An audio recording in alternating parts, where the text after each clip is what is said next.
25-এর 3 নম্বর বুথে নিজের গণতান্ত্রিক অধিকার প্রয়োগ করেছেন সিপিআইএম মনোনীত প্রার্থী তথা খোয়াইয়ের বরিষ্ঠ বাম নেতা বিশ্বজিৎ দত্ত।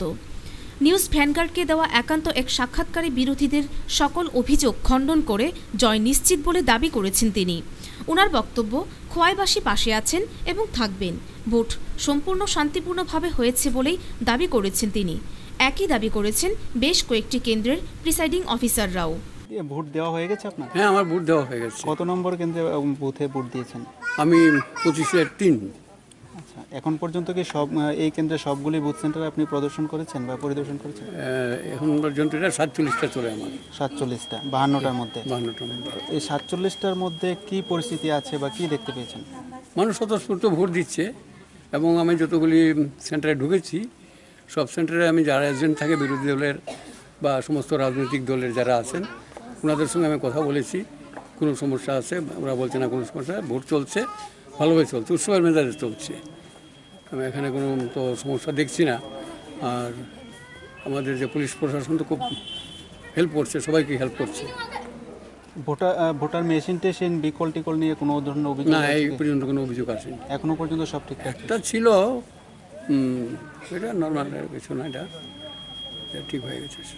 আচ্ছা, আপনার কাছ থেকে জানতে চাইবো, যেটা বিরোধীদের কিন্তু আমরা একটা অভিযোগ পেয়েছি, বিশেষ করে বিজেপি এবং তৃণমূলের তরফ থেকে অভিযোগ করা হয়েছে যে ভোট নিয়ে কারচুপি হচ্ছে, যারা ভোট দিতে সক্ষম তাদেরকেও অক্ষম বানিয়ে তারপর সাথে নিয়ে গিয়ে ভোট দেওয়া হচ্ছে এবং প্রভাবিত করা হচ্ছে, এই ধরনের একটা অভিযোগ আছে, কি বলবেন?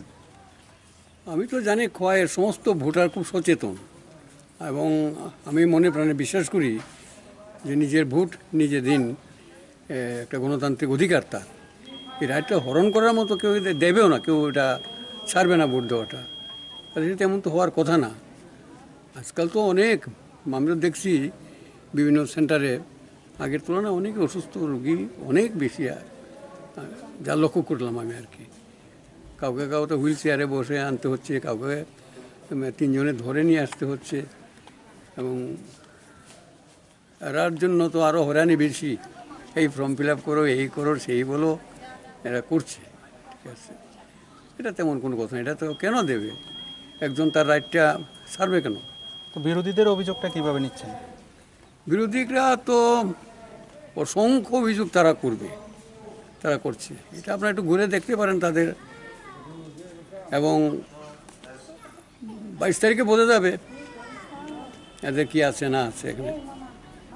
সেই দিক থেকে আমি মনে করি যে স্বতঃস্ফূর্ত। এই তো কিছুক্ষণ আগে আমার ক্যান্ডিডেটের সঙ্গে দেখা হলো, কয়েকটা জায়গাতে তো একসঙ্গে আমরা ভিজিট করেছি। ভিজিট করলাম, তাদের সঙ্গে বললাম কেমন চলছে না দাদা, ঠিক আছে বলছে। এমনি তো সামনাসামনি তো বলছে ঠিক আছে, আমাকে তো কিছু বলেনি কেউ কোনো সময়।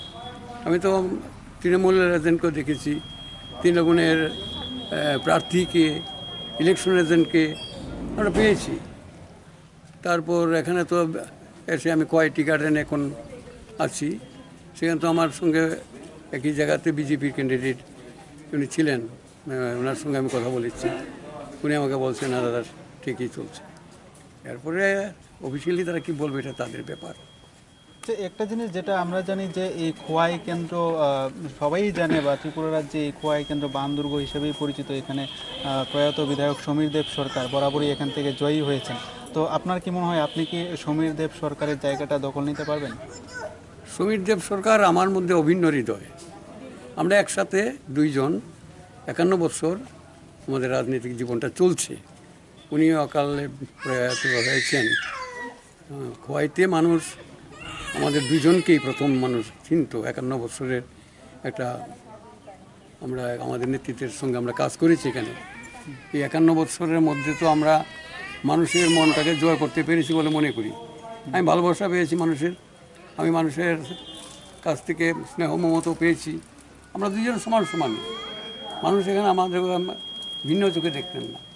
সেই দিক থেকে আমি মনে করি যে এই খোয়াইয়ের এবারে নির্বাচনে মানুষের স্বতঃস্ফূর্ত সাড়া দেবে।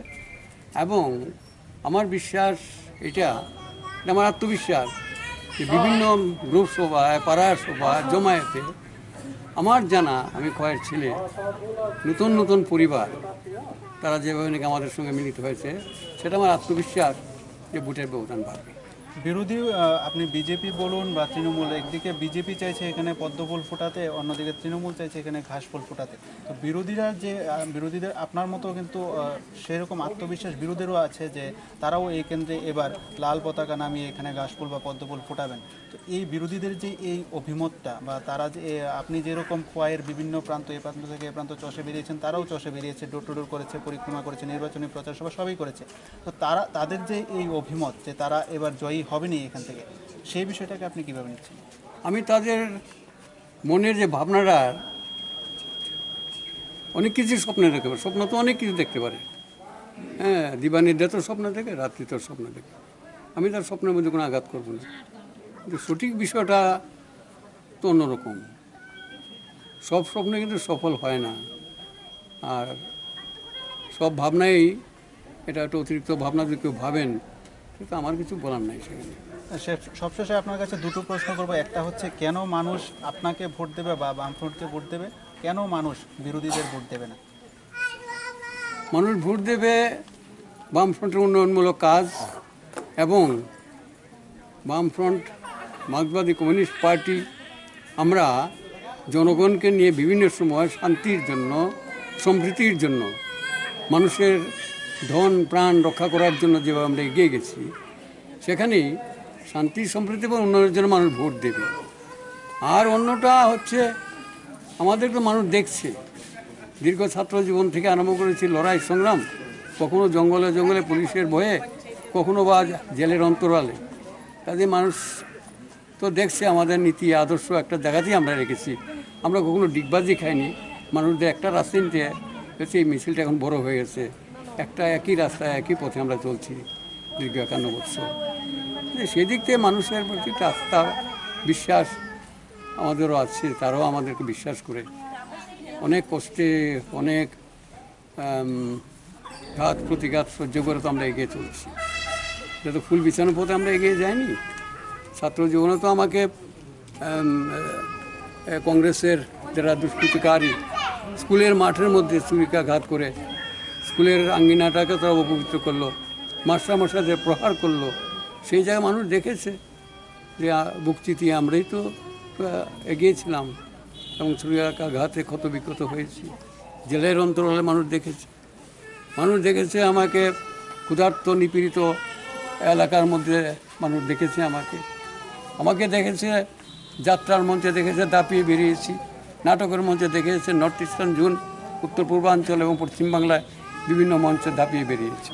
সব জায়গায় মানুষ দেখেছে, মানুষ সেটা মনে রাখে, আমার কথা মনে রাখবে, এটা আমি মনে করি। বিরোধীদের কেন ভোট দেবে না? বিরোধীর তো তাদের তো 3বার 4বার তারা দল বদল করেছে এবং তারপর তাদের এখনও তাদের নির্দিষ্ট করতে পারেনি কোন দল। মানুষ রাস্তা তো তারা পায়নি। এর আগে তো তারা 2বার 3বার করে দল পাল্টিয়েছে। এখন ওনারা আবার নতুন করে দল করছে, আবার কোনটা করবে তাদের ব্যাপার। সেদিক থেকে মানুষের আস্থা তো তার পাবে না। এরা তো এখানকার এমন তো কোনো সংগঠনও নেই। সেটা তো আপনি তৃণমূলের ক্ষেত্রে বললেন, বিজেপির ক্ষেত্রে কি বলবেন? বিজেপি তো নতুন, এখানে এদের কোনো সংগঠনই করে ওঠেনি।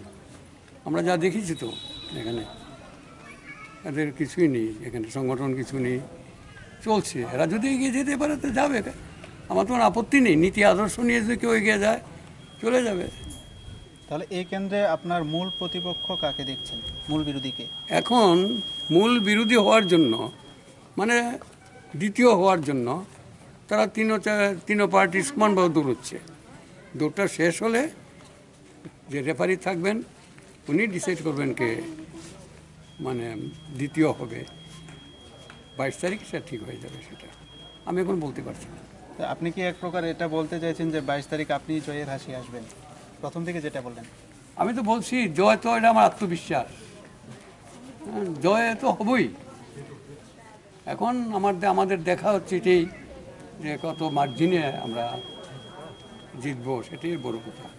একদম সঠিক। দর্শক বন্ধুরা, এতক্ষণ আমরা কথা বলছিলাম খোয়াই কেন্দ্রে যিনি সিপিআইএম প্রার্থী আছে, শাসক দল মনোনীত প্রার্থী বিশ্বজিৎ দত্তের সাথে। উনি কিন্তু এই কেন্দ্রের এখনও পর্যন্ত প্রায় বেশিরভাগ বুথ কেন্দ্রে কিন্তু উনি পরিদর্শন করেছেন এবং উনি যেটা আমাদেরকে জানিয়েছেন যে সবগুলি বুথ কেন্দ্রে কিন্তু নির্বাচন, গণদেবতারা কিন্তু উৎসবের মেজাজে কিন্তু ভোট দিচ্ছেন। কোনো ধরনের অপ্রীতিকর ঘটনার এখনও পর্যন্ত কোনো অভিযোগ আসেনি। পাশাপাশি তিনি আরেকটা বিষয় জানিয়েছেন যে বিরোধীদের যে একটা অভিযোগ রয়েছে যে ভোট নিয়ে কারচুপি করা হচ্ছে বা নিরাপত্তা ব্যবস্থা এখানে আছে কিন্তু নিরাপত্তা বাহিনীরা সঠিকভাবে তাদের দায়িত্ব পালন করছেন না, এই অভিযোগগুলোও কিন্তু খণ্ডন করেছেন বামফ্রন্ট মনোনীত প্রার্থী বিশ্বজিৎ দত্ত। পাশাপাশি তিনি এটাও বলেছেন যে এই কেন্দ্র থেকে ওনার জয় একেবারেই নিশ্চিত, যদিও সেটা বোঝা যাবে আগামী 22শে নভেম্বর। এখন শুধুমাত্রই 22শে নভেম্বরের দিকে তাকিয়ে গোটা রাজ্যবাসী। ক্যামেরাম্যান সেবক দেবের সাথে আমি গৌতম ঘোষ, নিউজ ভ্যানগার্ড, ত্রিপুরা।